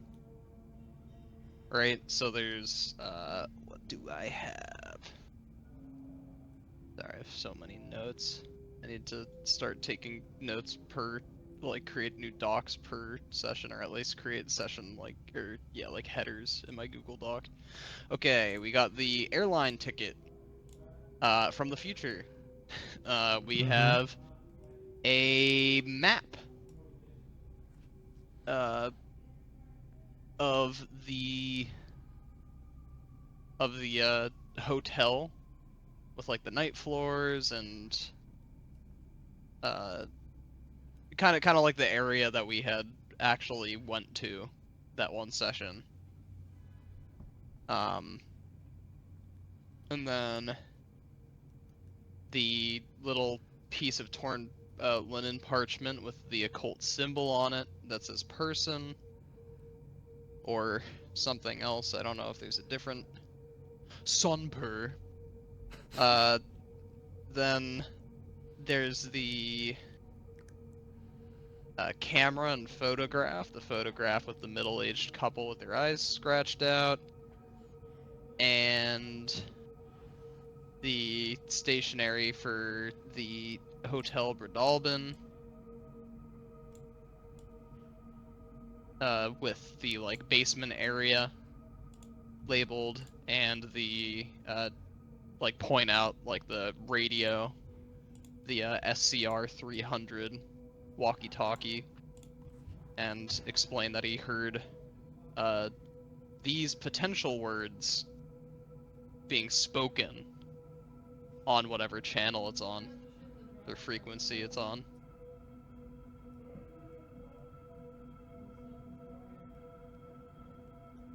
So I see we're gonna have to hunker down and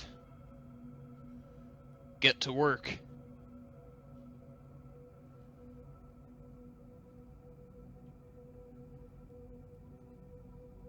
Just in case, it might be worth our time if at least one of us went out and got supplies. I certainly have some items that might be useful back at my house.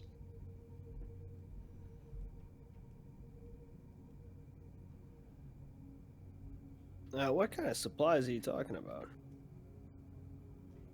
The kind of supplies that we might need if we're stuck behind enemy lines. This building does have a weird way about it. The longer that I've stayed around here, the more I've been noticing strange things. Hearing voices with impossible sources. Well, let me see. Maybe I can take some stuff from the office and put together a little medical supply bag of some sort. Glad I'm not the only one who's been seeing some weird things around. I did not. I'm going to say I did not specifically communicate this yet, but instead of saying it out loud, I'm going to write it on a piece of paper. Basically, say you don't have to worry about the building in 3 days, and then write out directive: get rid of the tenants in the building, and then explosives ? But I'm not. But I'm not saying it out loud. I'm writing it down because I don't want anyone to hear it if the residents are listening in.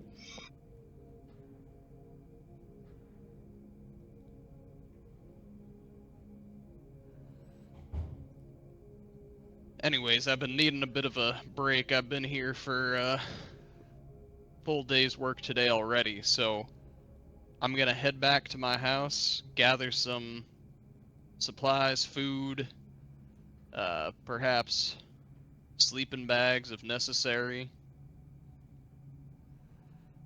and of course other things, and I'll return.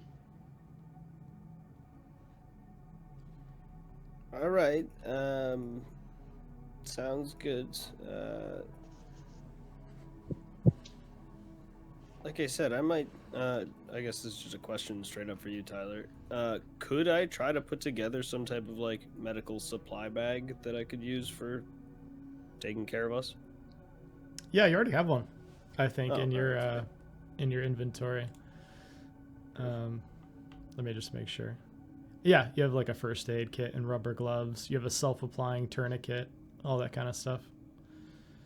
Okay. Maybe to make this easier, Tyler, could I like make a luck roll or check to see if Reagan might have just already had all of his like gear in his trunk or something? Yeah, sure. Yeah, let's do it. Make a luck roll. Dang, I might as well have tried. Yeah, you know you have like your small arms, but like your rifle and your grenades are not with you.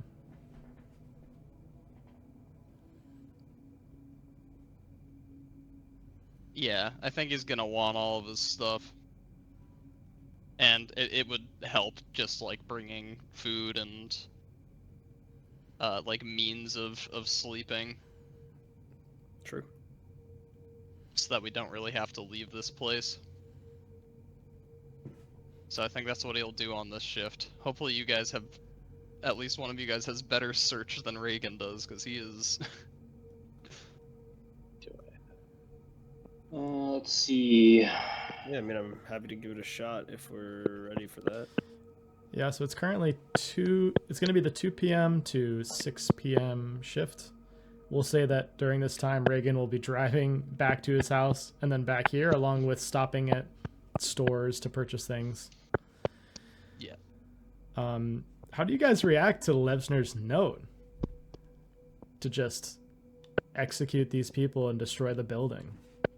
Are you No, he said to evacuate them. The Oh no, tenants. I did not. I did not. Oh, I thought he said evacuate the people. Oh, he said No. we should have. No, no, no, no, no, no, no, no, no. Destroy the building. People included. I'm not gonna lie. Why are we doing any searching if we're just gonna destroy the whole building?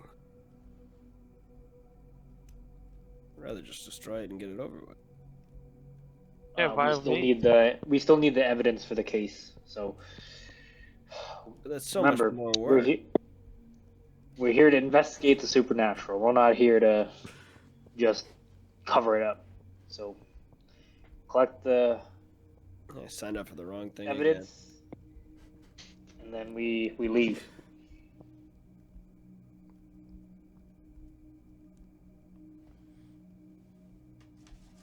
All right. Well, might as well get started. I see there are no moral objections. Good, good, good. Okay. So yeah, you guys can begin. So I'll have everyone who's going to be cataloging make a search roll. Are we in the McAllister building? Can you roll mine again, Tyler? Yeah. The one thing, could I have grabbed a crowbar to bring with me? Sure.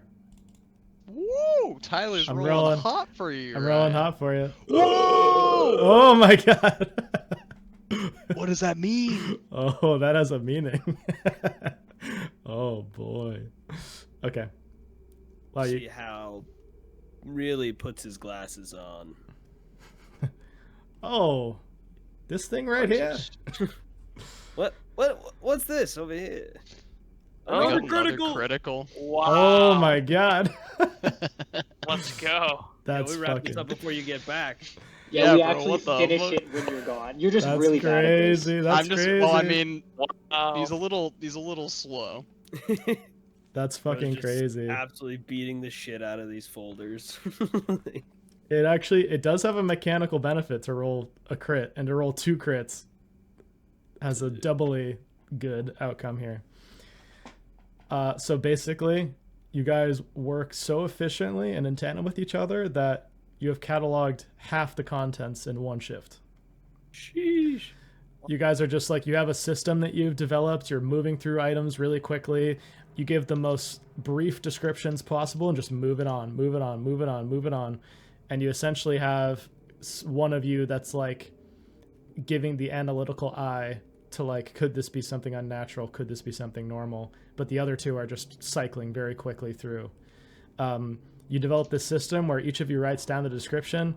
Levsner inks it, gives it the final look to see if it's anything unnatural, and then just tosses it in. And it's like you're working like clockwork here. So you're halfway done. I will say the thing that Levsner encounters, Levsner, you open up this, they pass this item to you that you're going to log, and you find that it's a Manhattan telephone directory from 1955.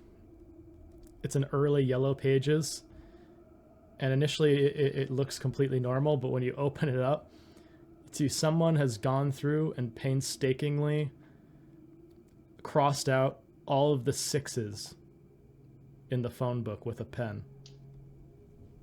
Jesus Christ.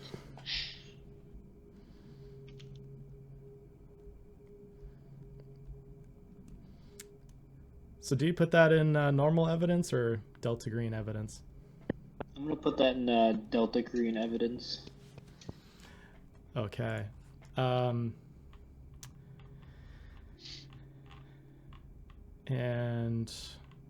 your clue that you get is, we'll say, folded in this telephone directory like it's a bookmark. You see what looks like a piece of sheet music. And I'll have you... Actually, you're not able to look at the board, right? Or are you? I can. It's just a little janky. Okay, let me know if you can read this. Oh, whoops. I need to put that on the other layer here. There we go. I can. Let the red dawn surmise what we shall do when this blue starlight dies and all is through. Huh.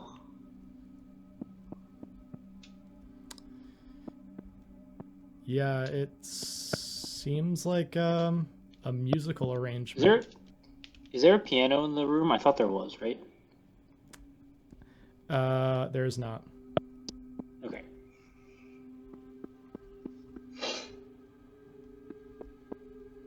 Seth, are you taking down the notes? Yeah, I'll take down the notes. Is that... Wait, that says blue, starlight? Yeah, starlight. Alright. Sorry, I'm also writing down the words. All is through, and then I will try my best to just go through. Also, I do have to head out soon. I gotta eat dinner and then get ready for tomorrow. Yeah, sounds good. We should be wrapping up shortly, actually. Yeah, and let's see here. Harold got a critical. Actually, we'll start with Vigo first. You also got a critical. You're processing more evidence. And the clue you come across is the following. You see there are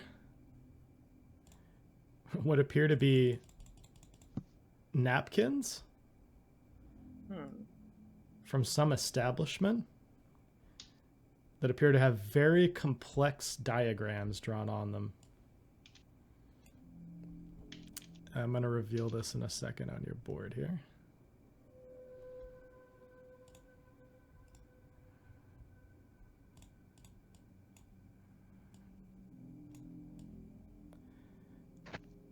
And I'll have you just for the time being, just describe what you see. What is this? This is odd. It's some sort of contraption. It has a square base. Well, more or less, it's more like a star. Two stars overlapping each other. It looks like it rotates on each other with 4 legs coming out of the corners. And one looks a little longer than the other. Maybe a handle of sorts. The initials GBR. And it's numbered. There's an arrow indicating it spins counterclockwise.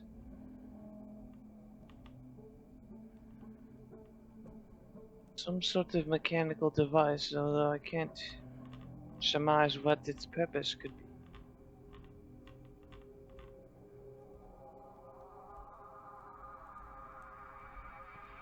Excellent.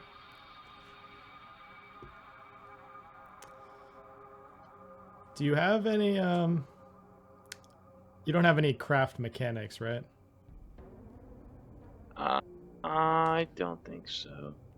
I mean, like craft skills or like no, I don't have any mechanics now. Okay. Yeah, you're more on like the chemical side, so you have like no idea what this is trying to do mechanically speaking. It looks simultaneously old and like futuristic. It's really weird. And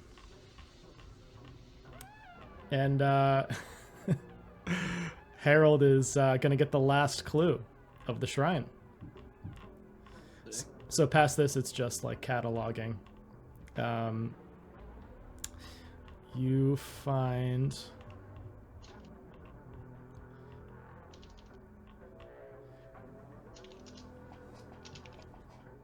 there is a napkin that is glued to the wall.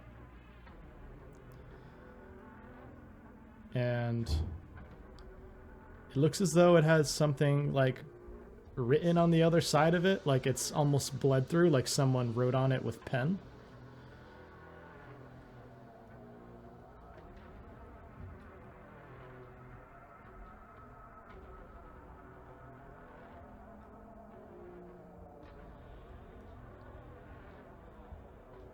Can I make out what it says?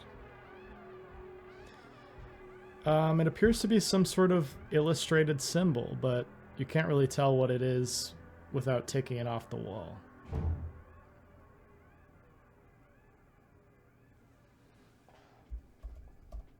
Is it the thing you just revealed? Top? No, this is another symbol.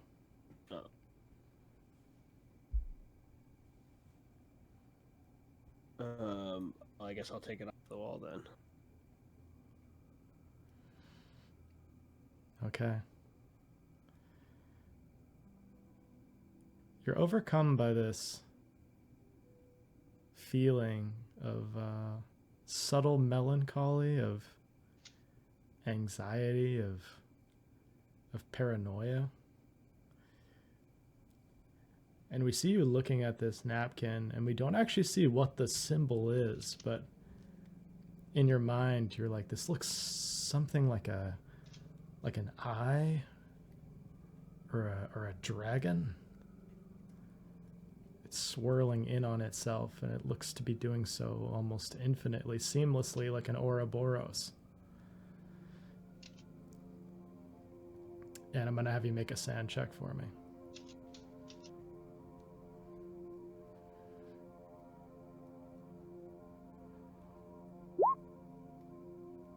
Oh, Is yeah. it a dragon? Looks like a spiral or a dragon. And you think, this is nothing special. And you put it over into the normal evidence bag.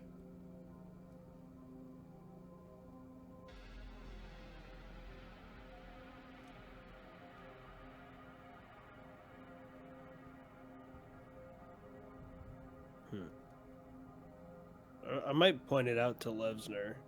Something to look at, even though appearing normal now. Yeah, maybe we can say you're like putting it towards that pile, but he still has to review it. Like he's the final check. Mm-hmm. And yeah, he turns the napkin over. And Levsner, you see the same symbol that you saw in the mirror at Nail's atelier. Oh God. Okay. And it's sort of like No. when you encounter like a shout word in Skyrim where you just see like the like it's sort of going Yeah. darker. And it's this like golden character that has all these like swirling parts of it. And I'll have you give me another sanity check for this. Can you roll for me? I'm Yeah, I've been rolling hot for you. Let's see if I can do it again. Sanity. No. Who needs sanity anyways? Okay. So Levsner is gonna take 1 sanity damage. And Levsner immediately turns to Vigo and says, "Have you seen the yellow sign?"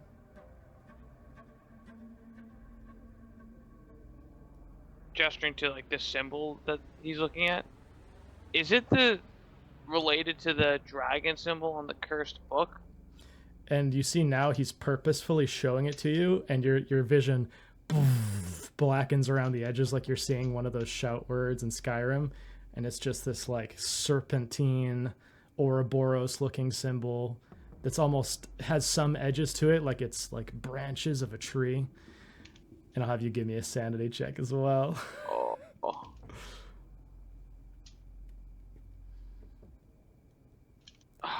Okay. Everyone's. Oh no. You take 4 sanity damage. As you're I think you out of all people did not need that. My sanity's getting nuked. as you are overcome by this intense feeling like you need to share this with someone, and you take the napkin and you walk out of the room, and you walk out of the McAllister building with this symbol. And that's where we'll leave off for tonight. Oh